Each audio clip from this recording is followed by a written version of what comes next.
The Minister of the Federal Capital Territory, Nyesom Wike, has blasted members of the coalition led by the former Vice President of Nigeria, Atiku Abubakar, over allegations of non-performance of the current administration and promoting poverty among citizens.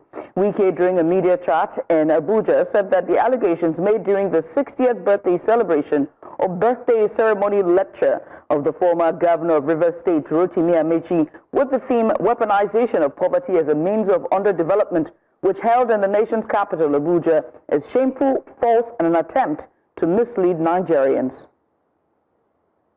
Everybody knows he was the most pompous speaker. Then he was reading law in London as a speaker, 1999 to 2007. He became a governor, 2007 to 2015. He was still reading law. How do you look at it? How do you insult Nigerians? How do you trivialize the issue of hunger or poverty? Why do you do that? You're insulting Nigerians. You joined Atiku. You joined Alpha because you are hungry.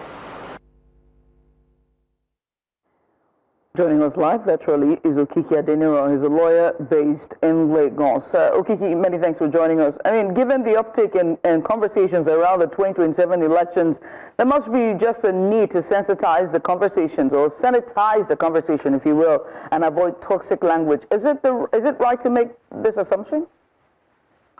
Yeah, I believe it's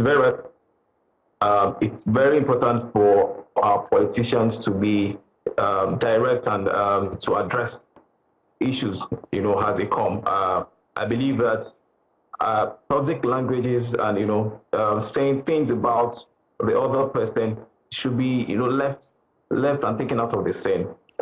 We have so many issues in Nigeria that politicians can address, and I believe that it's at this point when we are close to 2027 and the issues are being raised. These are the issues that should be addressed, and not personal issues. And when things are are not going their way, they're trying to talk about what the issue has been, what the person has done. And also, I believe that it's a good assumption. It's very good for our politicians to stick to what is happening in the country rather than personal talks. Now, election cycles are typically marked by mudslinging or smear campaigns, and often the real issues then become abandoned, right? What are the issues that should define the 2027 elections? I honestly don't know why we're having this conversation at 2025, but clearly the APC have set the tone, so let's just have it. What should be the key discussions ahead of the elections for 2027? Well, the key discussions ahead of 2027 should be majorly how to address the economic issues we have right now.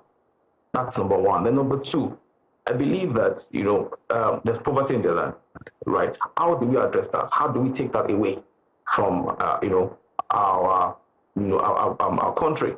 And again, what our politicians should also look at, right, should be that let's put out both the plan and the purpose for each person coming out to contest, so that the electorate can look and be assured that when they get there, these things as been stated, we can hold you guys to it, rather than bringing up arguments or trying to talk the other person down and trying to raise the issues that someone cannot do it. Most of the people saying that there are issues and they are not being addressed, or that they are not doing, that the present government is not doing what they're supposed to do. They were once in government, right? And truthfully, some of them at the time also didn't do better.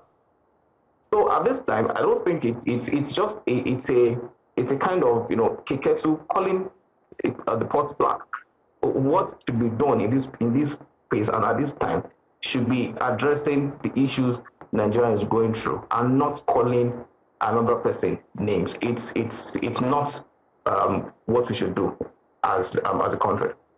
And what can the parties and candidates do to raise the level of conversations, as opposed to sliding into the usual fare of who said what about whom, before eventually the voters get bribed and then the polls are rigged, or beavers fail, or God forbid Nigerians don't show up at the polls?